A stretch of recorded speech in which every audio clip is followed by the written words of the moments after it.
একটি অন্যতম জেলার নাম হলো যশোর জেলা। যশোর জেলার প্রতিটি মানুষ অত্যন্ত সাহসী, যে কোনো সংগ্রামে এরা ঝাঁপিয়ে পড়তে পারে। তবে যশোর জেলায় বেশিরভাগ সংঘর্ষ শুরু হয় রাজনৈতিক ইস্যুকে কেন্দ্র করে।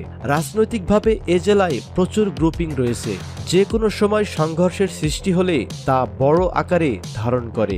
বাংলাদেশের বিভিন্ন বেসরকারি সংস্থার জরিপের তালিকায় শান্তিপ্রিয় জেলার তালিকায় নেই যশোর জেলা। পত্রিকার পাতা কিংবা গণমাধ্যমের ওয়েবসাইট যদি আপনি যশোর ভিত্তিক সংবাদগুলো দেখেন, তাহলে নিজেই বুঝতে পারবেন কিভাবে যে কোনো ইস্যু নিয়ে দফায় দফায় সংঘর্ষ সৃষ্টি হয় যশোর জেলায়।